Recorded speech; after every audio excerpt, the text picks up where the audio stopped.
आप पहले शख्स मुझे ऐसे दिख रहे हैं जिन्होंने पढ़ाई वहां पर की और काम यहाँ पे कर रहे हैं आप। कि 2004 में मैं यहाँ पर आया, तो 2004 से 2007 तक मेरे पिताजी एमएलए भी थे और वो कॉरपोरेशन के सभागार नेता भी थे। वो काफ़ी दर्दनाक वक्त था और सभी लोगों के लिए काफ़ी, पूरे देश के लिए काफ़ी कठिन समय था वो।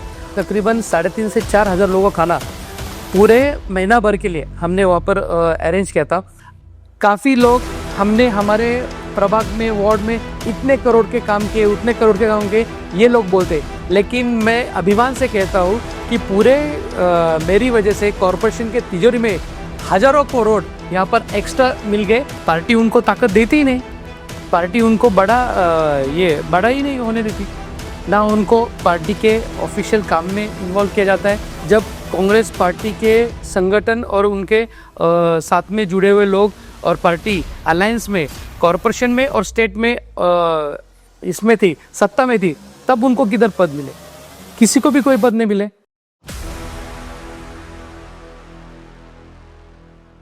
आदाब, नमस्कार, सत श्री अकाल दोस्तों। मैं आपका दोस्त, आपका भाई आसिफ अलबेला उर्फ जैने दादा। तो दोस्तों, आज हमारे मेहमान हैं पूना शहर के अविनाश रमेश दादा बागवे। तो दोस्तों, सर हैं 15 साल से 3 टर्म से नगर सेवक हैं और युवा पीढ़ी में बड़े मशहूर हैं और बड़े चहीते हैं। यंग जनरेशन इनको बहुत पसंद करती है, बहुत चाहती है। तो आज हमारे स्टूडियो में मन की बात जनता के साथ आपके सामने अविनाश बागवे सर। नमस्ते। नमस्ते आसिफ भाई। सर जी कैसे हैं आप? बस ठीक है, आप कैसे सर? एकदम फाइन, बढ़िया बढ़िया। सर जी, एक बात पूछनी थी। अभी तक हमने देखते हैं कि लोग पढ़ते यहाँ पे हैं, डॉक्टर बनते हैं यहाँ पे, इलाज करते हैं अमेरिका में, है ना सर, और एक ये मतलब इंजीनियर बनेंगे यहाँ पे, काम करेंगे बाहर जाके। आप पहले शख्स मुझे ऐसे दिख रहे हैं जिन्होंने पढ़ाई वहां पर की और काम यहाँ पे कर रहे हैं आप। तो मैं ये पूछना चाह रहा हूँ सर कि आपने यूके में पढ़ाई की, काम भी किए, तो क्या वजह है कि आप डायरेक्ट यहाँ आने के बाद आपने पॉलिटिक्स ज्वाइन की, क्यों? मेरा सर पूना में वीआईटी कॉलेज में बीई का डिग्री मैंने हासिल किया, बीई मैकेनिकल में, और उसके बाद मैं लंदन में एमएस किया। लंदन में एमएस कंप्यूटर साइंस में किया। वहाँ पर एक कंपनी में जॉब करता था और तकरीबन 2001 में मैं गया था वहाँ पर। तो 2004 में मार्च में यहाँ पर मैं वापस आया, और इसलिए आया था कि 2004 के अप्रैल में चुनाव होने वाले थे, एमएलए के चुनाव थे। तो जाहिर सी बात है, पिताजी के लिए मदद करने के लिए 1 महीने की छुट्टी निकाल कर यहाँ पर आया था। उसी दौरान हमारे घर में भी थोड़ा सा इशू हो गया और मेरी दादी भी जो थी वो बीमार थी, तो और इलेक्शन पोस्टपोन हो गए। अप्रैल में जो होने वाले थे उस वक्त के एमएलए, वो पोस्टपोन हो गए और अप्रैल में सिर्फ एमपी का इलेक्शन हो गया और एमएलए का इलेक्शन अक्टूबर में हो गया। तो 4 महीने में यहाँ पर था और उस 4 महीने में हमारे संगठन के लोग, हमारे से जुड़े हुए जो लोग थे मेरे पिताजी के साथ, उनके साथ काम कर रहे, तो उनके साथ 4 महीना मैंने काम किया। और उस 4 महीने में वो जो परिवर्तन हुआ, उसके बाद फिर उधर जाकर नौकरी छोड़कर इस्तीफा देकर यहाँ पर फिर काम की। क्या? अच्छा सर, आपके बारे में मशहूर ये है कि आप महासभा में बड़े दबंग अंदाज में किसी भी टॉपिक, किसी भी मसले पे बड़े दबंग अंदाज में आप बात करते हैं। क्या वजह है इसकी? वजह थे थोड़ा सा पढ़ाई करना, क्योंकि बात करते समय थोड़ा सा कानूनी तौर पर जो मालूमात है, जैसे पहले बीपीएमसी एक्ट, उसके माध्यम से पूरा पढ़ाई करना, एक्ट क्या होता है और म्युनिसिपल कॉर्पोरेशंस के काम किस तरीके से होते हैं। फिर उसमें तब्दीली, उसमें चेंज हो गया और महाराष्ट्र म्युनिसिपल कॉर्पोरेशन एक्ट हो गया, उसके माध्यम से। और जो कामकाज कॉर्पोरेशन की तरफ से होता है, जैसे मैंने कहा कि 2004 में मैं यहाँ पर आया, तो 2004 से 2007 तक मेरे पिताजी एमएलए भी थे और वो कॉरपोरेशन के सभागार नेता भी थे, लीडर ऑफ द हाउस। तो मैं तो पॉलिटिक्स में नहीं था, तो मैं ऊपर से उनके सब सभा देखता था। और तब कांग्रेस के हो, राष्ट्रवादी के हो, बीजेपी के हो, शिवसेना के काफ़ी बड़े बड़े लोग सीनियर जो उस सभागृह में 20-20 साल से थे, तो उनके भाषण सुनता था, उनके आर्ग्यूमेंट सुनता था। तो ये सब देखकर 3-4 साल वो देखा और उसके बाद जो सब एक्ट, वो सब पढ़ाई की। उसके बाद से फिर मैं उन्हें बोलना चालू किया। तो जब बोलता था तो उसके माध्यम से किस तरीके से बोलना है और किस मुद्दे पर बोलना है पढ़ लिख कर, तो उसके माध्यम से हो गया। और वो बात करते करते, पढ़ाई करते करते एक्सपीरियंस से फिर वो बाद में आ गया। हम देखते हैं कि आप दलित, मुस्लिम, अल्पसंख्यक के लिए भी बहुत सारा काम करते हैं, थोड़ा बताएंगे सर? जब मैं चालू किया काम पहली बार बीइंग एन टेक्निकल स्टूडेंट, तो मेरा इस सोशल मूवमेंट में ज़्यादा इन्वॉल्वमेंट था नहीं 2004 तक। तो सिर्फ हमारा माता एकता आंदोलन संगठन जो है मेरे पिताजी 1984 में उन्होंने बनाया था और काशीवाड़ी से चालू किया था। तब मातंग समाज पर जो अन्याय होते थे उनको उनकी आवाज़ बनकर उनके अन्याय के खिलाफ खड़े रहने के लिए उन्होंने संगठन बनाया था। शुरुआत पूना से की थी, लेकिन पूना में फिर बाद में पुणे शहर, पूना जिला और फिर महाराष्ट्र में बड़े पैमाने पे वो कामकाज चालू हो गया। और आज ऐसी बात है कि पूरे महाराष्ट्र में तकरीबन 6,500 से 7,000 हमारे ब्रांचेस शाखाएं हैं और 9 लाख से ज़्यादा उनके मेंबर्स हैं, एक्टिव मेंबर्स हैं। तो इतना बड़ा संगठन वहाँ पर बना है। उसका कारण ये था कि वो सभी समाज के लोगों को साथ चलते थे। उस नाम माता एकता आंदोलन है, लेकिन उसके माध्यम से दलित में जो भी संगठन हो, बौद्ध हो, महार हो, चर्मकार हो, मेहतर हो, कोली हो, सब वो लोग हैं। मुस्लिम समाज है, क्रिश्चियन समाज है, मराठा समाज है, ब्राह्मण समाज है, इसके भी पदाधिकारी जुड़ते गए और वो संगठन फिर वैसे बढ़ता गया, क्योंकि उसका जो सेंटर था, कि उसका जो केंद्र बिंदु था, वो था कि अगर किसी के ऊपर अन्याय होता है, सभी समाज के तबके का आखिरी इंसान है, उसको मद्देनजर रखते हुए काम करते हैं, उसको साथ में चलना है, इसके माध्यम से वो करते हैं। और 2005 में मुझे पहली बार संगठन का हिस्सा बनाया और एक पद देकर काम करने के लिए संगठन में मैं जुड़ गया और तब से मैं काम करता हूँ। और दलित हो, मुस्लिम हो, हमारे जो कॉस्मोपॉलिटन एरिया है, पुणे कैंटन मतदार संघ हो, पूना शहर हो, हमारा प्रभाग हो, तो सभी संगठन के सभी समाज के लोग रहते हैं, तो साथ जुड़कर काम करते हैं। पार्टी का भेदभाव नहीं रखते, जाति समाज का भेदभाव नहीं रखते, वही हमारे पिताजी की तालीम है और उसके माध्यम से काम करते हैं। तो फिर काम करते करते सब लोगों से जुड़ के और फिर उनके साथ यहाँ पर जुड़ गए, तो इसलिए फिर उनके साथ भी काफी सालों से ये है। क्या बात सर, एक बात पूछनी थी आपसे। पूरे भारत में एक बड़ा कठिन दौर आया कोविड का। इस बीच में कोविड के टाइम पे आपकी बागवे फैमिली की क्या मतलब एक्टिविटीज रही? सही कहा सर आपने, वो काफ़ी दर्दनाक वक्त था और सभी लोगों के लिए काफ़ी, पूरे देश के लिए काफ़ी कठिन समय था वो। और मार्च 2020 में जब ये पेंडेमिक चालू हुआ, भवानीपेट का हमारा जो एरिया था, सबसे बड़ा पहले हॉटस्पॉट वही था। मार्च 2020 में, मार्च के 28 को लॉकडाउन सरकार ने घोषित किया और सभी स्लम्स और सभी वहाँ पर निर्बंध लगाए गए, सबको लॉकडाउन उन्होंने घोषित किया। उस वक्त हमारा जो इलाका है, मेरा जो प्रभाग है भवानीपेट का, काशीवाड़ी, लोयानगर, यहाँ पर सबसे ज़्यादा मरीज पाए जाए थे। और उस वक्त ऐसा था कि लोग डॉक्टर्स नहीं मिल रहे थे, तो हमने वहाँ पर हमारी जो संगठन है माता एकता आंदोलन क्रांतिवीर लहुजी वस्ताद साळवे एकता प्रतिष्ठान, इसके माध्यम से हमने महाराष्ट्र मेडिकल डेंटल फाउंडेशन, इनके साथ हमने बात की और उनके माध्यम से तकरीबन 35 से 40 डॉक्टर्स हमने पूरा, क्योंकि टेस्टिंग करने के लिए, चेकिंग करने के लिए डॉक्टर चाहिए थे। तो जो पूना का जो इलाका है, तब आयुष कुमार जी यहाँ पर सीईओ थे जिला परिषद के, और पूना जिला से पूना शहर में आने वाले जो एंट्री पॉइंट्स थे, वहाँ पर हमने डॉक्टर्स के 40-50 लोगों की टीम वहाँ पर उनको दी। हमारे तकरीबन 150 से 250 कार्यकर्ता संगठन के साथ में थे। और तब का पहले दौर का माहौल ऐसा था कि जो कामगार लोग थे, जो यूपी बिहार के एमपी से थे, वो साउथ से चलते वहाँ पर जा रहे थे, तो वो पूना में जो आके रह गए, तो उनको 10-15 दिन रहे थे। तो हमारा जो प्रभाग है, उसमें सावित्रीबाई फुले स्कूल है, लहुजी वस्ताद स्कूल है कॉरपोरेशन की, तो स्कूल में उनको रखा गया था। 200 से 250 लोग थे, उनका पूरे 15 दिन का खाना सुबह लेकर शाम का, वो खाना हमारे संगठन ने किया था, हमने किया था, रमेश दा बागवे साहब ने वो करवाया था क्रांतिवीर लहुजी साळवे प्रतिष्ठान से।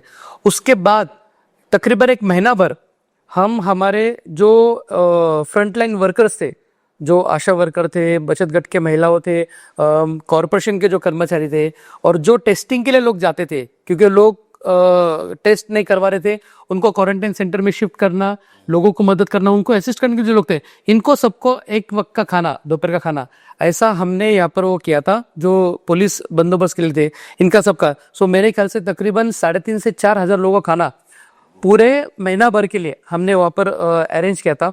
और वो खाना भी ऐसा कि सुबह जल्दी 5-6 बजे खाना बनता था, बनाने के लिए चालू करते थे, 8-9 बजे तक बनते थे। और 9 से लेके 11-12 बजे तक वो डिस्ट्रीब्यूशन काम, क्योंकि सब अलग अलग पॉइंट्स पे अलग अलग कार्यकर्ता जाएंगे, घर में स्लम्स में जाएंगे, उधर देते थे, ऐसा सब वो करते थे। और डिस्ट्रीब्यूशन के लिए हमारे लोग थे, तो वो सब हमने किया। ये पहले तो लोगों को मदद की, दूसरी बात लोगों को अवेयर किया कि जब तक तुम टेस्ट करेंगे नहीं, तुम्हारा टेस्ट होगा नहीं, और अगर कोविड निकलता भी है तो उसके ऊपर इलाज है, डरो मत। लोग डरते थे, तो वो करने के लिए हमारे सब कार्यकर्ता, हम खुद थे, मैं था, मेरे पिताजी थे, हमारे सब संगठन के कार्यकर्ता के लोग थे, कांग्रेस पार्टी के लोग थे, हम सब बस्ती में जाके डोर टू डोर टेस्टिंग चालू किया हमने। और डोर टू डोर स्कैनिंग करने के बाद जब वो अपने अगर फिगर्स आप देखेंगे कि उस वक्त भवानी पेट में हमारे इलाके में तकरीबन 350 से 400 कोविड पेशेंट थे। और फिर हमने ये सब पूरा एक महीना भर एक्सरसाइज किया, जो टेस्टिंग किया, उनके बाद जो उनको छोटे से बीमारी थे उनको दवाई दी, उनको मेडिकल कैंप्स लगाए, जिनको सीवियर था, जिनको कोमोर्बिड सिचुएशन था, उनको हॉस्पिटल में एडमिट करवाया, क्वारंटाइन सेंटर में एडमिट कराया। और ये 15-20 दिन के माध्यम से जो काम किया, उसके माध्यम से वहाँ का जो हॉटस्पॉट था वो शिफ्ट हो गया और इधर के सब पेशेंट्स कम हो गए। जो 400 पेशेंट थे वो फिर कम होकर 30-35 या 40 तक आ गए। तो ये बात हो गई। और उसमें हमारे संगठन के तो लोग थे ही सब, लेकिन हमको कॉर्पोरेशन से भी सौरव राव सब तब हॉटस्पॉट के उनको इंचार्ज बनाया था पूना के, तब उन्होंने काफ़ी मदद की। हमारे यहाँ के पुलिस अफसर थे, डीसीपी गोरे मैडम थी, उन्होंने काफ़ी मदद की। तो फिर काफ़ी पुलिस विभाग हो, कॉर्पोरेशन का प्रशासन हो, मनपा प्रशासन हो, सबके माध्यम से, और हमारा क्रांतिवीर लोजो सर्व एकता प्रतिष्ठान और माता एकता आंदोलन और सभी पार्टी के लोगों को साथ में लेके हमने वहाँ पर काम किया, तब वहाँ का कोविड कम हो गया।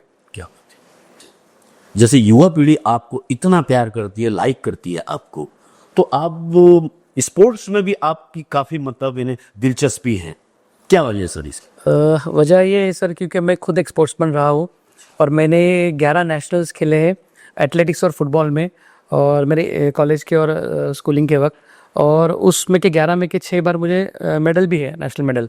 और पहले से ही पिताजी भी स्पोर्ट्समैन थे, वो भी बॉक्सिंग करने के, बॉडी बिल्डिंग करने के, तो उनके माध्यम से बचपन से उनको देखकर हम कि बचपन को हमको साथ में ग्राउंड में लेके जाते थे। और बोर्डिंग स्कूल में रहने की वजह से स्पोर्ट्स एक्टिविटीज़ में काफ़ी इन्वॉल्व था, और ये कॉम्पिटिटिव लेवल पे स्पोर्ट्स करने के बाद फिर स्पोर्ट्स में ज़्यादा इंटरेस्ट आ गया। और जब स्पोर्ट्स छूट गया, करियर हो गया, टेक्निकल करियर जब किया, उसकी वजह से मैं ज़्यादा वक्त नहीं दे पाता था स्पोर्ट्स के लिए। फिर वो स्पोर्ट्स छोड़ने के बाद फिर एडमिनिस्ट्रेशन में काम करने लगा। मैं काफ़ी स्पोर्ट्स बॉडीज से जुड़ा हुआ हूँ, बॉडी बिल्डिंग में, स्पोर्ट्स बॉडीज में काम करता हूँ। पुना शहर बॉक्सिंग संगठन का अध्यक्ष हूँ, पुना शहर एथलेटिक्स संगठन का मैं उपाध्यक्ष हूँ। हमारी जो नेशनल स्पोर्ट्स फाउंडेशन है उसके माध्यम से जुड़ा हूँ।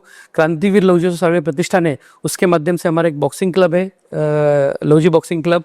और हमारे भवानी पेट का जो वैद्य स्टेडियम है, वहाँ पर काफ़ी स्पोर्ट्स एक्टिविटीज़, यानी बॉडी बिल्डिंग का हो, कराटे का हो, लोजी वस्ताद कराटे क्लब है हमारा, लॉन टेनिस का क्लब है, योगासन का वर्ग है। तो इसके माध्यम से काफ़ी स्पोर्ट एक्टिविटी में जुड़ा हो, क्योंकि हमारा पूरा परिवार, मेरा छोटा भाई भी जो है वो पुणे यूनिवर्सिटी का फुटबॉल का कैप्टन था, उसने भी नेशनल्स के फुटबॉल में। मेरे दोनों बाकी दूसरे भाई भी, एक क्रिकेट खेलता था, एक MMA करता है। तो सब स्पोर्टिंग कल्चर रहने की वजह से हमको स्पोर्ट्स एक्टिविटी में ज़्यादा इंटरेस्ट है। और अभी इस वक्त हम काम करते हैं एक एडमिनिस्ट्रेटर के तौर पर, और लोगों को स्पोर्ट्स में प्रमोशन करने के लिए या उनको इंस्पायर करने के लिए यहाँ पर काम करते हैं। अच्छा सर, एक बात ये मतलब देखने में आती है, स्पोर्ट्स में गरीब के बच्चे को एडमिशन नहीं मिलता है, और आप जो काम कर रहे हैं इसमें कितने बच्चे ऐसे हुए कि नाम बनाया जी? सही बात है आपकी। पहले का दौर अलग था, अभी का दौर अलग है। अभी स्पोर्ट्स करना है तो उसको काफ़ी खर्चा होता है, और पहले भी होता था, लेकिन अभी जैसे अब देख रहे हैं कि बॉडी बिल्डिंग हो तो प्रोटीन्स लेना हो या फिर उनके मेडिसिन हो, इसके बारे में काफ़ी ये खर्चा होता है। और गरीब के घर में लोग काफ़ी इसको अफोर्ड नहीं कर पाते, या फिर कभी इक्विपमेंट्स हो कुछ इवेंट्स में, तो वो भी होता नहीं है। इसके माध्यम से हमारा जो संगठन, ये हमारा जो प्रतिष्ठान है क्रांतिवीर लोजो सर्वे प्रतिष्ठान, उसके माध्यम से हम यही काम करते हैं कि गरीब के बच्चों को प्रमोट करते हैं। टैलेंट काफ़ी है पुना शहर में, झोपड़पट्टी में भी जो लोग रहते हैं, काफ़ी रॉ टैलेंट होता है, सिर्फ उनको फाइंड करना ज़रूरी है और उनको थोड़ा सा नरिश करना ज़रूरी है। तो हमारे भी काशीवाड़ी के माध्यम से हम हर साल, अभी 1-2 साल ने 1990 से हर साल हम समर और विंटर कैंप लेते बॉक्सिंग का, और उसी कैंप के माध्यम से जो गरीब बच्चे, उनको कराटे के लिए, बॉक्सिंग के लिए, बॉडी बिल्डिंग के लिए उनके कैंप में फिर वो देखते। इस कैंप के माध्यम से मैं आपको बताना चाहता हूँ कि हमारे काशीवाड़ी झोपड़पट्टी में जो जैसे मुंबई की धारावी तो पुणे की काशोरी मानी जाती है, तो उसमें हमारे यहाँ पर एक सलमान शेख नाम का एक बंदा है। तो उसके पिताजी हमारे दादाजी के पास आने के, वो सलून का उनका बिजनेस था, तो उनके सलून में वो हाथ बटाने के लिए बेचारा सलमान उनको मदद करता था, सलून में काम करता था। तो तब बोलने कि मेरे बच्चों को कुछ तो आप मदद करो या उसको थोड़ा सा स्पोर्टिंग में लगाओ, शरारती है। तो उसको फिर वो कैंप में डाला, तो कैंप में देखा तो उसका बॉक्सिंग का हुनर अच्छा है। तो हमारे यहाँ पर विजय गुजर बोल के तब 90s में वो खुद भी खेलता था, वो खुद भी नेशनल इंटरनेशनल प्लेयर था। तो उन्होंने फिर कोचिंग चालू किया, तो उन्होंने उसका खेल देख के बाद उसको देखा कि ये अच्छा बंदा है, तो उसको उन्होंने ट्रेनिंग चालू किया। और इस तरीके से वो लड़के ने भी मेहनत कर कर, क्योंकि हम तो थोड़ा बहुत मदद करते थे उसको, जैसे किधर बाहर खेलने जाना है या कुछ इक्विपमेंट के लिए तो हम उसको मदद करते थे। बाद में फिर वो अच्छा परफॉर्म करने लगा, तो उसको स्पॉन्सरशिप, डोनर्स देखकर उनको स्पॉन्सरशिप मिला, और उसके माध्यम से अच्छा काम करके उसने नेशनल इंटरनेशनल में मेडल्स लिए, और यहाँ तक पहुंचा कि उसको बाद में फिर रेलवेज में जॉब भी मिली, और महाराष्ट्र गवर्नमेंट से उसको छत्रपति पुरस्कार भी मिला। और हमारे उस क्लब में प्रैक्टिस कर कर काफ़ी बच्चे हैं कि वो नेशनल इंटरनेशनल खेले। रेनल्ड जोसेफ भी वहाँ पर, उसको भी छत्रपति पुरस्कार रिसेंटली यहाँ पर मिला है। एक इकराम शेख बोल के एक दूसरी लड़की थी जो लगातार 3 साल नेशनल में गोल्ड मेडल उन्होंने मिला है। हरका नगर में 512 झोपड़पट्टी में रहती थी। तो ऐसा बस्ती से, गांवठान से, झोपड़पट्टी से रॉ टैलेंट निकालकर उनको मदद कर कर हमने ये किया है। हमारे बॉडी बिल्डिंग का, लोजी फिटनेस क्लब का मल्लेश धनगर, गरीब लड़का वो, वहां पर लोहिया नगर गंजपट में रहने का, लेकिन वडगांव शहरी में, हड़पसर में साइकिल पर पोस्टर चिपकाने का काम करने का। और इतनी मेहनत कर कर फिर बॉडी बिल्डिंग करना, और बॉडी बिल्डिंग आसान खेल नहीं है, उसमें डाइट से लेकर तुम्हारा काफी बार तुमको स्टार्विंग करना पड़ता है, और ये सब कर कर वो बंदे ने मेहनत किया। उसको हमने थोड़ा सा मदद किया, आज उसने उसकी ताकत और उसके मेहनत पर आज उसने इंटरनेशनल टूर्नामेंट्स खेले, महाराष्ट्र श्री बन गया, और कॉर्पोरेशन में आज बड़े ओहदे पर वो काम को है, आरोग्य विभाग में वहाँ पर वो अधिकारी है। क्या बात है सर जी। एक बात पूछनी थी आपसे, आपने लंदन में काम किया, उसके बाद आप एज ए नगर सेवक कारपोरेटर पूना में आए, महानगर पालिका में, क्या फर्क लगा काम में? बहुत बड़ा फर्क है। वहाँ पर कंपनी में काम करना, आपको पता है कि वेस्टर्न कंट्रीज में काफ़ी फॉर्मल रहते हैं, काफ़ी प्रैक्टिकल ओरिएंटेड रहते हैं, लोग ज़्यादा इमोशनली नहीं रहते हैं, तो वहाँ और काम करने का तरीका अलग होता है। कॉर्पोरेट कंपनी में अगर एक एम्प्लॉय को बताया गया कि ये काम करना है, तो उसको मेल पे उसका काम का इन्फॉर्मेशन देते, दूसरे दिन उसका मेल पे उसका रिप्लाई आता है, वो बताता है उसके काम का पूरा, वो ये रखता है कि मैंने ये काम किया है, उसमें कुछ प्रॉब्लम तो बता दे।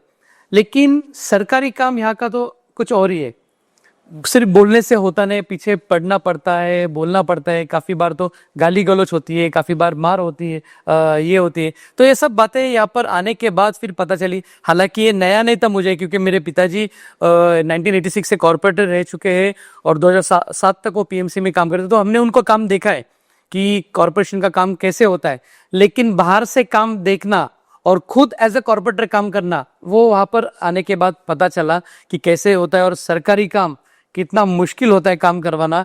लोगों की उम्मीद होती है तुमसे कि तुम्हारे घर में एमएलए है, तुम्हारे पिताजी मंत्री है, कॉर्पोरेटर है, मिनिस्टर है, एमएलए है, तुम कॉर्पोरेटर, तो तुम्हारे काम फास्ट होना चाहिए। लेकिन सरकारी काम है, जब तक तुम ज्यादा फॉलो करते नहीं, उधर रुकते नहीं प्रैक्टिकली, तब तक काम होता नहीं। तो ये सब बातों का अनुभव आया। और सबसे मेन दिक्कत जो मुझे आती थी कि 10वीं क्लास के बाद मेरा मराठी के साथ, मराठी पढ़ना और लिखना ये छूट गया था, क्योंकि सब इंग्लिश में था, इंजीनियरिंग भी, ऊपर का फॉरेन स्टडीज भी, और उधर का काम भी। तो यहाँ पर आने के बाद जो कॉर्पोरेट काम था वो सब मराठी में था, तो उस वक्त थोड़ा सा दिक्कत हो गई। लेकिन फिर भी वो काम करते वक्त फिर जैसे ही पढ़ना चालू हो गया और ये हो गया, और घर से भी मुझे सपोर्ट मिला मेरी वाइफ की वजह से। शी वॉज अ टीचर, तो उन्होंने मुझे मेरी मराठी काफ़ी इम्प्रूव की, तो उसके माध्यम से फिर थोड़े थोड़े दिनों के बाद उसमें फिर पूरी अच्छी तालीम हासिल कर ली, और फिर पूरी तरीके से एज एन एक्सपर्ट फिर उसमें काम करना चालू हो गया। तो लेकिन पहले के जो वक्त थे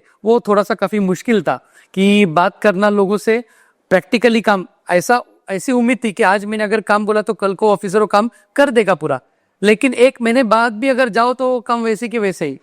इसलिए फॉलोअप काफ़ी इंटेंसिव करना पड़ा, और वो धीरे धीरे फिर वो, जब तुम समुद्र में डुबकी मारते तो तैरना आ ही जाता है, तो फिर वैसे हो गया।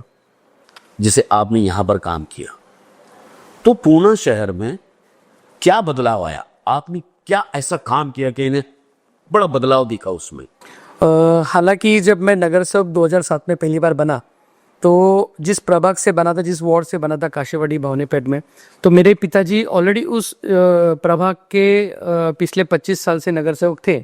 तो बेसिक जो काम था उन्होंने काफ़ी कर दिया था, उनके माध्यम से काफ़ी काम हो चुका था। मुझे जो काम करना था वो एज अ सिटी डेवलपमेंट के लिए, क्योंकि being a most educated corporator in Maharashtra, तो पूना शहर के लिए क्या हम कंट्रीब्यूट कर सकते हैं, हमारे प्रभाग के, हमारे वार्ड के जो स्टूडेंट्स हैं, जो बच्चे हैं, उनके डेवलपमेंट के लिए क्या कर सकते हैं, उनका रहन सहन, उनका जीवन कैसे बेहतर हो जाए, उसके लिए क्या कर सकते हैं, उसके लिए काम करना बहुत ज़रूरी था। तो इसलिए हमने शिक्षा पर ज़्यादा फोकस केंद्रित किया। और प्रभाग के माध्यम से जब 2005 में पहली बार हमने चालू किया कि 10th और 12th के जो स्टूडेंट्स हैं, तो उनके पास काफ़ी बार जो एक्सपेक्टेड क्वेश्चनर था वो खरीदने के लिए पैसे नहीं रहते थे। तो हमने देखा हमारे स्टेडियम में लोग बच्चे पढ़ते थे, गार्डन में पढ़ते थे, तो वो एक सेट लाते थे और लोगों में डिस्ट्रीब्यूट करते थे।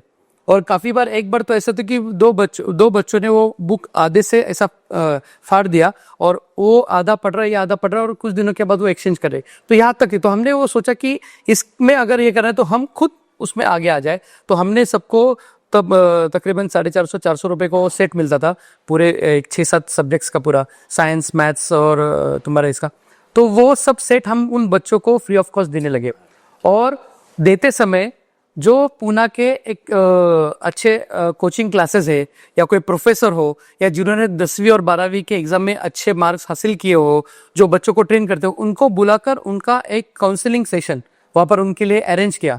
और इसका फर्क हमको ये दिखाई दिया कि 2005 में जहाँ पर कि 30 से 35% लोग पास होते थे, वो आगे चलकर 5-6 साल में, यानी 2012 तक, 2011 तक हमने देखा कि हमारे काशीवाड़ी के जो कॉर्पोरेशन की जो ये स्कॉलरशिप की योजना है, मौलाना अब्दुल कलाम आज़ाद योजना और अन्नाभाऊ साठे योजना 10वीं और 12वीं के लिए, तो उस योजना के लाभार्थी हमारे काशीवाड़ी के सैकड़ों लोग हो गए।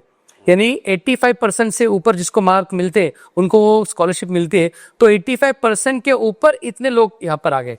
यानी तकरीबन हमारा जो पासिंग रेट था, जो 35% था, वो ऑलमोस्ट 95% हो गया। तो इतने बड़ी बदलाव वहाँ पर एजुकेशन के माध्यम से वहाँ पर हो गया। और काशीवाड़ी में काफ़ी अच्छे लोग यहाँ पर, फॉरेन में वहाँ पर 2 लोग पढ़कर आए। एक ओम गायकवाड़ बोल के लड़का है, वो काशीवाड़ी से, मैंने उसका एडमिशन करवाया था पीएमसी के English medium Savitri Phule school में, उसका दाखिला मैंने करवाया था। वहाँ पर पढ़कर वो एल्प्स में यूएस में वहाँ पर फुल स्कॉलरशिप पर वो बंदा वहाँ पर उसका अभी हायर एजुकेशन कर रहा है। क्या यानी इतनी बड़ी बदलाव काशीवाड़ी में वहाँ पर आ गया है। कॉर्पोरेशन में काम करते वक्त जो हमने देखा कि काफ़ी बड़े पैमाने पे भ्रष्टाचार हो रहा है, काफ़ी इरेगुलरिटी है। तो उसके माध्यम से जब हमने कुछ डिटेलिंग्स चालू किया और देखा, तो इसका असर कॉर्पोरेशन के बजट पर भी होता है। तो जैसे मसलन के तौर पे होर्डिंग्स का पूरा मालूमात निकाली, उसका सब डाटा कलेक्ट किया, तो पूना शहर में जितने होर्डिंग्स थे उसके 85 to 90% होर्डिंग्स इलीगल थे। जो स्टेट गवर्नमेंट के जो नॉर्म्स हैं कि उन्होंने एक कानून बनाया कि इस नॉर्म्स में ही होर्डिंग्स होना चाहिए, उसको, वो नॉर्म्स को वायलेट करते हुए, जो कोर्ट के आदेश है उसको वायलेट करते हुए, जस्ट अधिकारी के साथ हाथ मिलाकर कुछ कॉन्ट्रैक्टर्स उन्होंने होर्डिंग्स खड़े किए थे, और जिसके माध्यम से पूना शहर का पर्यावरण खराब हो गया था। पूना शहर की स्काईलाइन पूरी डिस्टर्ब हो गई थी। और ये जब हमने आवाज़ उठाई तो कॉर्पोरेशन ने भी उसके ऊपर, महेश पाठक जी तब कमिश्नर थे, उन्होंने भी उसके ऊपर काफ़ी अच्छी तरीके से काम किया। और एक वक्त ऐसा था कि पूना शहर के काफ़ी होर्डिंग्स सब ये थे, होर्डिंग्स निकालने, सिर्फ उनके स्ट्रक्चर खड़े थे और स्ट्रक्चर पे कार्रवाई होने वाली थी। पूरा पेपर में भी आया था। फिर बाद में फिर कुछ लोग मिले, पॉलिटिकल इंटरफेरेंस हो गया, काफ़ी बड़े पैमाने पर मिनिस्टर लेवल पे इंटरफेरेंस हो गया। फिर पीएमसी ने उनके ऊपर स्ट्रिक्चर पास किए। जो फीस उनको 54 रुपीज़ की थी, उनको 222 रुपीज़ की हो गई। और इसके माध्यम से कॉरपोरेशन को आमदनी भी काफ़ी मिली। और उस वक्त कॉरपोरेशन जो इरेगुलरिटी निकाली थी, जो मेरे सवालात और मेरे मुद्दों पर, ऑलमोस्ट 255 करोड़ रुपीज़ का पेंडिंग एक्सपेंसेस उनसे लेना था। उनसे जो टैक्स कलेक्शन था, जो कॉर्पोरेशन आज भी थोड़ा थोड़ा करके कलेक्ट कर रहा है, तो 245 करोड़ रुपीज़ एक्स्ट्रा मेरी वजह से वहाँ पर कॉर्पोरेशन में भरना हो गया। दूसरी बात वहाँ पर हमने निकाली थी कि जो केबल डक्ट लाइन्स डालते हैं, जो इलीगल डिगिंग होता है उसके माध्यम से केबल खुदाई जो करते, यहाँ पर हमने देखा कि कॉरपोरेशन को पैसे भरते कॉन्ट्रैक्टर, वो 40-50 किलोमीटर के भरते, और जब खोदते तब 200-250 किलोमीटर के रास्ते खोदते। यानी इतने बड़े पैमाने पे उन्होंने चीटिंग की थी, उसके माध्यम से हमने किया, तो उसको भी कॉरपोरेशन ने एक्शन लिया और उसके 350 करोड़ रुपए कॉरपोरेशन ने कॉन्ट्रैक्टर से और प्राइवेट कंपनी से किया। उसके बाद हमने जो मसला उठाया था वो मोबाइल टावर्स का। मोबाइल टावर्स के माध्यम से कॉरपोरेशन के टैक्स का इवेशन होता है, कॉरपोरेशन को टैक्स की चोरी होती है। वो हमने जब किया तब पता चला कि कॉरपोरेशन को 550 करोड़ रुपए उनके पास से टैक्सेशन आना है, और वो हमने जब मुद्दा उठाया उसके ऊपर क्वेश्चन आंसर्स हो गए कॉर्पोरेशन की जनरल बॉडी मीटिंग में, उसके तकरीबन 150 से 250 करोड़ रुपए कॉर्पोरेशन को मिले। फिर काफ़ी बिल्डर्स थे, उन्होंने नाला डाइवर्ट किया, और ये तो पुणे में सब जगह पे दिखता है। नाला डाइवर्ट करने की वजह से आज जो सबब्स है पुणे के, जो आउटस्कर्ट्स है, उसमें आप देखेंगे कि लोग घरों में पानी जाता है।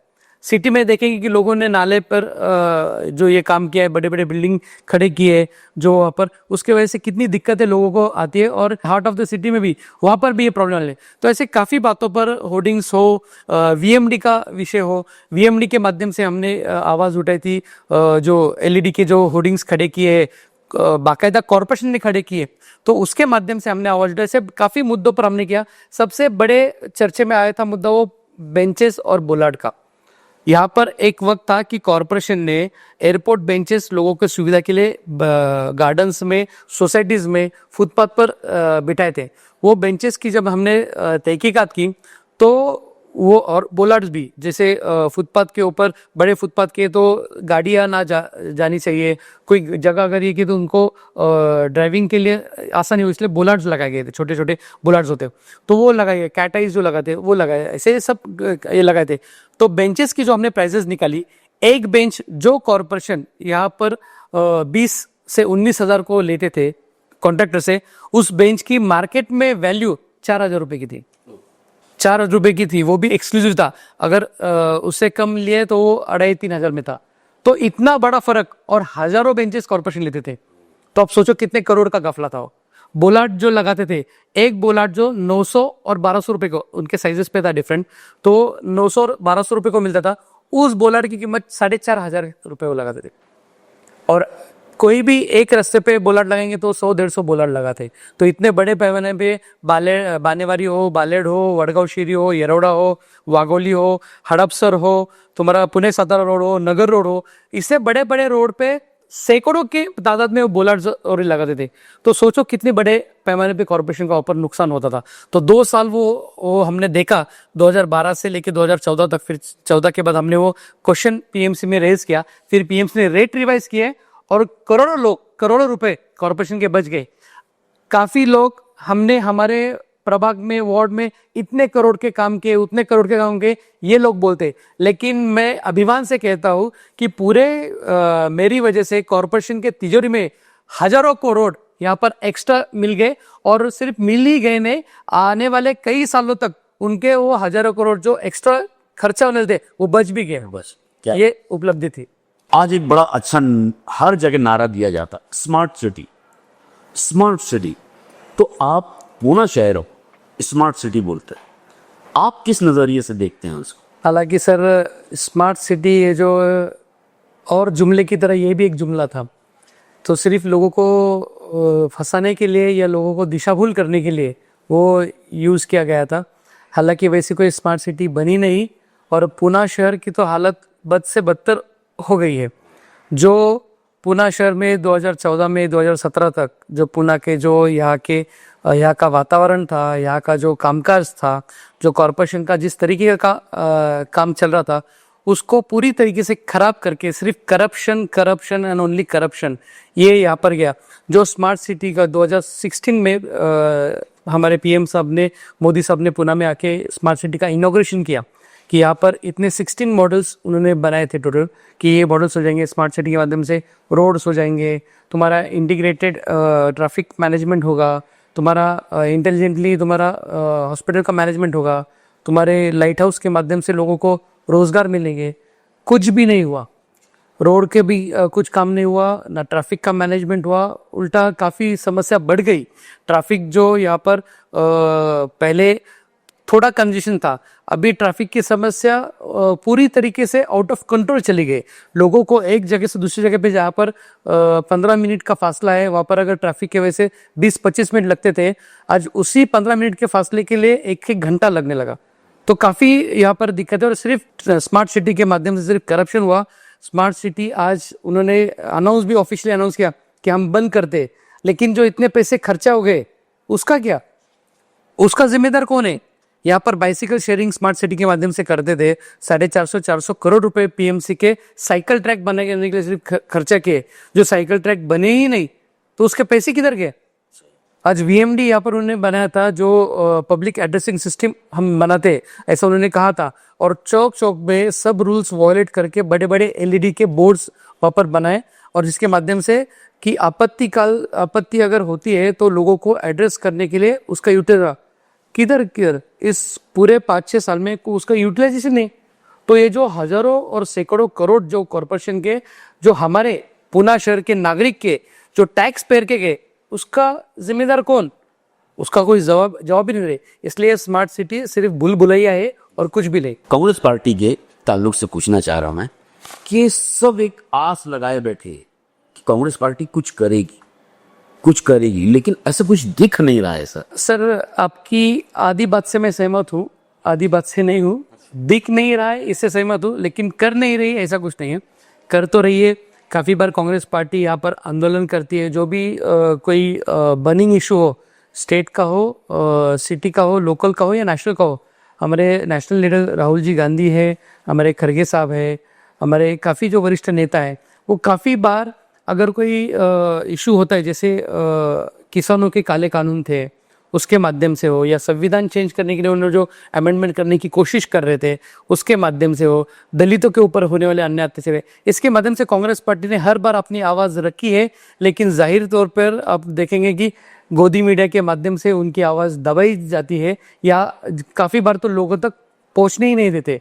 तो इसके ये थैंक्स टू सोशल मीडिया की, जिसके माध्यम से हम लोग तक पहुंच जाते हैं और क्या काम करते हैं, आंदोलन किस तरीके का हो गया है, किस मायने से हो गया है। जैसे भारत जोड़ो यात्रा हो गई थी, उसके माध्यम से कैसे हो गया है भारत जोड़ो यात्रा, जिसको बोले कि नहीं कुछ लोग चल रहे हैं, लेकिन जब देखा उन्होंने कि हजारों की तादाद में लोग, लाखों की तादाद में लोग रस्तों पर आकर राहुल जी का समर्थन कर रहे हैं, तो ये सबने देखा है। पुणे शहर में भी काफ़ी आंदोलन, रमेश बागवे साहब यहाँ पर जब पुणे शहर के अध्यक्ष थे 2016 से लेकर 2022 तक, तो देखा है कि काफ़ी आंदोलन यहाँ पर हुए थे, बड़े पैमाने पे आंदोलन हुए थे।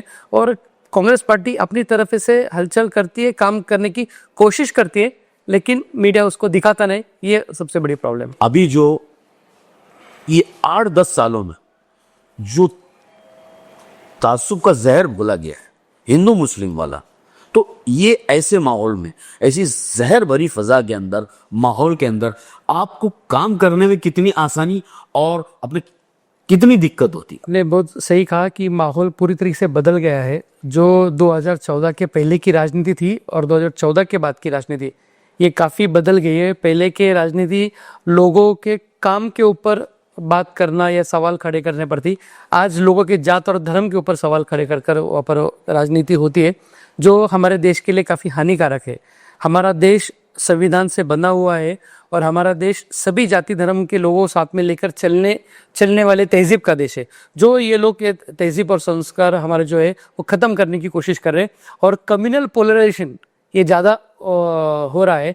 और इसमें जो सत्ताधारी पार्टी के लोग हैं, उनके जो सहयोगी संगठन है, उनको एक्टिवेट कर उनको आगे बढ़ाकर उनको लोगों को मारा जाता है, लोगों को पीटा जाता है।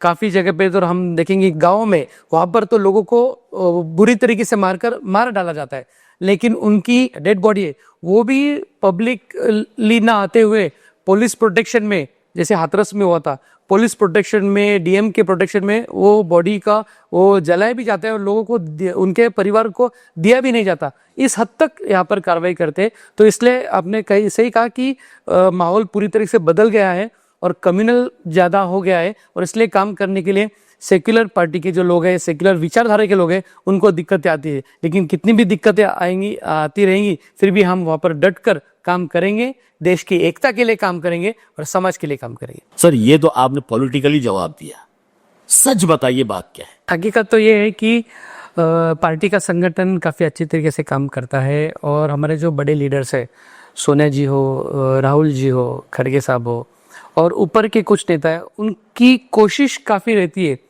कि दलित, अल्पसंख्यक इनको मेन स्ट्रीम में लाना चाहिए, इनको ताकत मिलनी चाहिए संगठन के माध्यम से।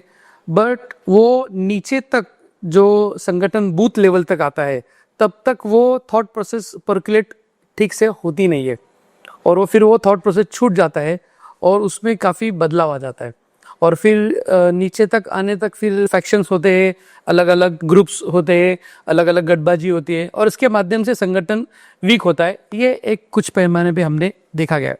अगर पूरे महाराष्ट्र की स्टडी की जाए या पुणे की स्टडी की जाए, अगर पुणे की स्टडी की जाए तो आप देखेंगे कि जैसे हमारे कुछ नौजवान जो साथी थे, हालांकि कुछ है संगठन में, कुछ संगठन छोड़ के चले गए। जब हम बात करते थे, जब डिस्कस करते थे, जब लोगों से बात करते थे, पार्टी के वरिष्ठ नेताओं से बात करते थे, तो 2007 में हम पहली बार नगर सेवक हो गए और हमारे साथ जो लोग थे दूसरे पार्टी के, बीजेपी के हो, शिवसेना के हो, मनसे के हो, राष्ट्रवादी एनसीपी के हो, तो आप देखेंगे कि काफ़ी जो हमारे वक्त के जो थे 2007 के जो चुनकर आए, वो काफ़ी लोगों को उनके पार्टी ने नरिश किया, लीडरशिप उनकी उन्होंने बनाई, उनको ताकत दी। अभी पोस्ट के माध्यम से हो, पार्टी के संगठन के पोस्ट से हो, उनको बढ़ाया, उनको इंस्पायर किया, उनको प्रमोट किया और यही बात कांग्रेस ने छोड़ दी। कांग्रेस ने वो जो बैंक था, वो जो लोग थे, उनको टोटली निग्लेक्ट किया। जो लोग, अभी पुनः संगठन की भी बात करेंगे, it's a very tough and hard fact, unfortunately everybody knows that, कि 2004 के पहले जो पुणे के लीडर्स थे, आज 2025 में देखेंगे तो वही लीडर्स है, वही लीडर्स है। अगर कोई भी फोटो आप पुणे का 2004 की लोकसभा का, विधानसभा के इलेक्शन का लो, 2002 के कॉर्पोरेशन की इलेक्शंस का लो, कोई भी बड़ा अगर प्रेस फोटो लो, तो उसमें जो स्टेज के पोडियम के ऊपर जो बैठे हुए नेता है, जो पार्टी संगठन छोड़ गए हैं या जो इस दुनिया में नहीं है, वो छोड़कर सब वैसे ही वैसे अभी तक है, तो इसमें बदलाव नहीं है।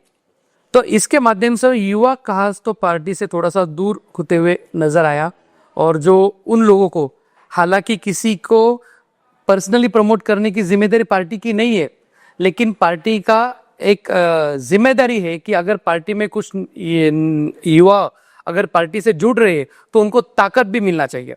जैसे अगर हमारे वक्त थे, एनसीपी का अगर देखेंगे, चेतन तुपे थे, वहाँ पर दत्ता धनखड़ थे, वहाँ पर प्रशांत जी जगताप थे, आज वो पार्टी के कौन से पोस्ट पर है? कोई एमएलए बन गए, कोई मेयर बन गए, कोई पार्टी के अध्यक्ष बन गए। बीजेपी के लोग, मुरलीधर मोहोल जी से लेकर गणेश जी बिडकर से लेकर जो साथ में थे, आज वो कौन सी पोस्ट पर है, कौन से इस पर है? मनसे के लोग, बाबूजी वागस्कर है, यहाँ पर किशोर जी शिंदे है, काफ़ी वसंत मोरे थे, अभी हालांकि वो एनसीपी में, शिवसेना में है, लेकिन वो लोग कहाँ पर है? और कांग्रेस के लोग कहाँ पर है जो 2007 में पहली बार चुनकर आए? हालांकि उस वक्त मैं, चंदू कदम, वही हमारे अभी इस पार्टी के संगठन में, लेकिन को कहाँ पर है वो लोग? पार्टी उनको ताकत देती ही नहीं, पार्टी उनको बड़ा ही नहीं होने देती, ना उनको पार्टी के ऑफिशियल काम में इन्वॉल्व किया जाता है, ना उनको यहाँ पर संगठन के पद देकर ये किया जाता है, या फिर अभी तो खैर वैसी वक्त और हालात नहीं है, लेकिन जब हालात थे, जब कांग्रेस पार्टी के संगठन और उनके साथ में जुड़े हुए लोग और पार्टी अलायंस में, कॉरपोरेशन में और स्टेट में इसमें थी, सत्ता में थी, तब उनको किधर पद मिले? किसी को भी कोई पद नहीं मिले। तो इसके माध्यम से पार्टी कमजोर हो चुके और अनफॉर्चुनेटली अभी भी काफी लोग ये बात से सीख नहीं रहे। अगर पार्टी को पॉलिटिक्स करना है और फ्यूचर के बारे में काम करना है, तो पार्टी ने पिछले 50 साल में क्या किया ये तो सबको मालूम है, हिस्ट्री एवरीबडी नोज, सबको मालूम है, लेकिन आने वाले 20 साल में क्या करने वाले, उसका रोड मैप रेडी मांगता है। उसका रोड मैप रेडी मांगता है, उनके साथ में ऐसे संगठन में लोग मांगता है जिनको आगे 20 साल तक वो उनसे काम करवा सकते हैं, उनको ताकत देकर पार्टी संगठन बढ़ा सकते हैं। ये काम करना चाहिए जो पार्टी करती नहीं है। इन्होंने 25 साल दिए पार्टी को, 20 साल दिए, हालांकि उस 25 साल का उन्होंने वो मुआवजा भी वक्त वक्त पर लिया है। कभी किसी को टिकट मिला है, कभी किसी को मंत्री पद मिला है, कभी किसी को कोई पार्टी की बड़ी पोस्ट मिले, लेकिन पार्टी इसके आगे सोचना चाहिए। जो स्टेट लीडरशिप है, जो सेंट्रल की लीडरशिप है, उन्हें सोचना चाहिए। आज वुमेन्स विंग है, आज हमारे NSUI है, स्टूडेंट्स विंग है, आज हमारे यूथ विंग है। ये सब जो पार्टी के अलग अलग हिस्से होते, जो पार्टी की ताकत होते, वो कहाँ पर है? कुछ गिने चुने हमारे यूथ है जो यहाँ पर पुरा में कुछ लोग हैं जो आंदोलन करते हैं, रास्ते पर उतरते हैं, जो सरकार के खिलाफ बोलते हैं, वो लोग हैं, लेकिन उनकी तादाद कितनी है? बड़ी कम तादाद है। तो इस माध्यम से पार्टी का जो आपने सवाल किया था कि लोग छोड़ के जा रहे हैं, तो इसी माध्यम से छोड़ के जा रहे। आज क्यों नहीं वो करेंगे? आज पहले का वक्त था कि जब लोग ब्रिटिश के खिलाफ लड़ते थे, जब आजादी की लड़ाई थी, तब सबसे बड़ा संगठन ब्रिटिश के खिलाफ लड़ रहा था वो कांग्रेस पार्टी का था। इसलिए लोग कि हमारे आपसी मतभेद कुछ भी हो, लेकिन हमको आजादी देश को लानी है और ब्रिटिश के खिलाफ लड़ना है, ये सोचकर वो सब मतभेद बाजू को छोड़ पे रुकते थे। लेकिन आज है वैसी परिस्थिति। आज ऑप्शंस है उनके पास। हालांकि ऑप्शंस क्या, लोग तो घर पर आकर डरा धमका कर लोगों को लेके जा रहे। इस वक्त कांग्रेस पार्टी ने अपने संगठन के, अपने लोगों को मजबूत एक साथ रखना चाहिए। लेकिन दुर्भाग्य हमारा है कि यहाँ के कुछ नेता बात सुनने को तैयार नहीं। हालांकि ये बात सिर्फ कांग्रेस पार्टी की नहीं है। आपने देखा अजीत दादा ने भी परसों मीडिया के सामने कहा कि हमारे गठबाजी और हमारे पार्टी की वो हमारे इंटरनल बात है, तो वहां पर भी गठबाजी है। खुद देवेंद्र फडणवीस साहब ने कल भाषण में कहा, नागपुर कल या परसों भाषण में उन्होंने कहा और सब मीडिया पे आ गया कि पार्टी में गठबाजी होती है, लेकिन आप करो मत, ये करो मत। अभी उनकी गठबाजी वो सामने नहीं आती क्योंकि उनके पास सत्ता है और सत्ता के माध्यम से काम होते हैं लोगों को, इसलिए उनकी गठबाजी दब जाती है, उनकी गठबाजी लोगों में आती नहीं। और कांग्रेस जो अभी सत्ता में नहीं है, ऑपोजिशन में है, और हालांकि मीडिया का एक ग्रुप जो कांग्रेस के अंदर के जो बातें हैं या कांग्रेस के कुछ इंटरनल पॉलिटिक्स है, वो लोगों में लाने में ज्यादा इंटरेस्टेड होता है। उनका इंटरेस्ट बेरोजगारी में नहीं है, उनका इंटरेस्ट जो माइनॉरिटीज के ऊपर हमले हो रहे हैं उसके ऊपर नहीं है। उनका इंटरेस्ट क्या है? तो कांग्रेस की इंटरनल पॉलिटिक्स क्या है, कांग्रेस का ये नेता किधर है, वो नेता किधर है, वो संगठन ये क्यों कर, इसमें ज्यादा उनका इंटरेस्ट है। तो इसी के सब ये माध्यम से कलेक्टिव जो इसका सब ये परिणाम होता है, जो कांग्रेस पार्टी वीक होते जा रही है। लेकिन मुझे यकीन है कि कांग्रेस के जो बड़े नेता है, जो सेंट्रल के हमारे नेता है, जो स्टेट के अभी नए हमारे सतपाल साहब है, इनमें एक उम्मीद है लोगों में कि ये अच्छी तरीके से संगठन को मजबूत करेंगे, संगठन को आगे बढ़ाएंगे। और आप आगे देखेंगे कि कांग्रेस पार्टी इस देश को तरक्की के मार्ग से आगे लेकर जाएंगी और जितने भी लोगों के सवाल आते हैं उसके माध्यम से उसको लेकर, उस मुद्दे को लेकर कांग्रेस पार्टी यहाँ पर और आगे बढ़ेंगी, ये मेरा मानना है। तो सर ये तो हुई सियासी बातें, आपके काम की, स्पोर्ट्स की, हमने सब बातें जान ली।